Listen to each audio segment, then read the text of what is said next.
You are listening to The Vocal Technologist. Spoken Tech for your ears. Hello and welcome back.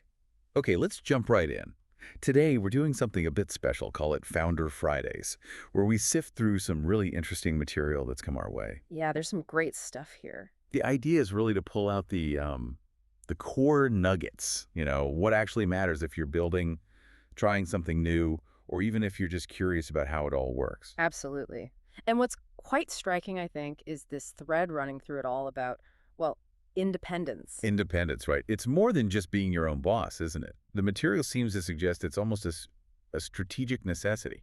That's a great way to put it. A strategic obligation, almost. If you're running your own company, an independent one, and you aren't giving the green light to some, let's say, unconventional ideas, You're missing a trick. you really are. You're giving up one of the best parts of being independent. Public companies, big boards, they often just can't take those kinds of leaps. Too many constraints. Quarterly results, justifying every penny. Exactly. But as a founder, you've got this unique power. You can actually fund those crazy experiments. This might totally fail, but what if kind of projects. Which sometimes sparks something incredible, without needing 100 permission slips. Precisely. Very few people get that kind of freedom. That really sets the stage, and you see it playing out, right? Like with Character.ai, even after the founders went to Google, they're still navigating these huge strategic plays, aiming for massive valuations. It shows the journey continues. It does. But then you have companies like Delphi. They're taking it even further, really embracing the unusual. Delphi, yeah, tell us about that. They're not just automating things, are they? No, not at all. They're building, well, digital reasons of people. Like, the founder used his grandfather's memoir to create an AI he could ask for business advice. Wow. Okay. That's pretty out there, but kind of amazing. Seeking counsel from a digital ancestor. It is. And now you've got coaches, consultants, thousands of them, paying to create their own digital minds. It really shows how sometimes knowing you don't have endless resources forces a certain kind of focused creativity. Leads to genuinely new things, like Convoke, Yeah. right? Raising money for AI to speed up drug development. Another bold bet. Definitely bold. But, it's not always about the headline-grabbing tech. Sometimes the smartest moves are more fundamental. Like that playbook piece on integrating payments into SaaS products. That was surprisingly counterintuitive. Very.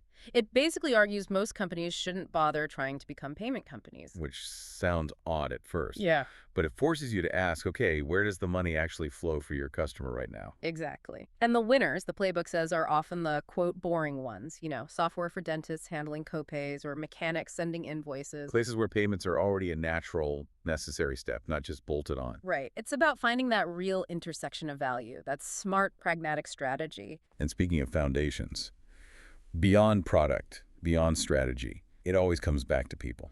Always. And there was some great insight on managing performance respectfully, which is tricky. Yeah. How do you handle it when someone isn't quite hitting the mark? It's not about labeling them bad, is it? No, not at all. It's about alignment. Are their strengths what the role needs right now?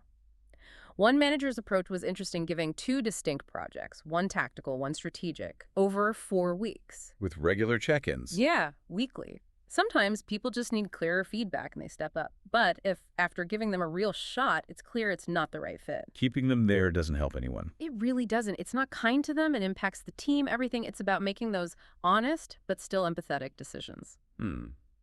So quite a journey we've taken there. Yeah. From the guts needed for weird ideas to the sharp thinking on strategy and product, like the payments thing, and then down to the human core of managing people well. And that thread of independence ties it all together, doesn't it? It really does seem to. True innovation, real founder success, it often seems to bubble up from understanding these sort of deeper currents and just daring to swim against the tide sometimes. You've got to challenge the easy answers. That's a great way to frame it. So as we wrap up here on The Vocal Technologist, maybe a question for you listening.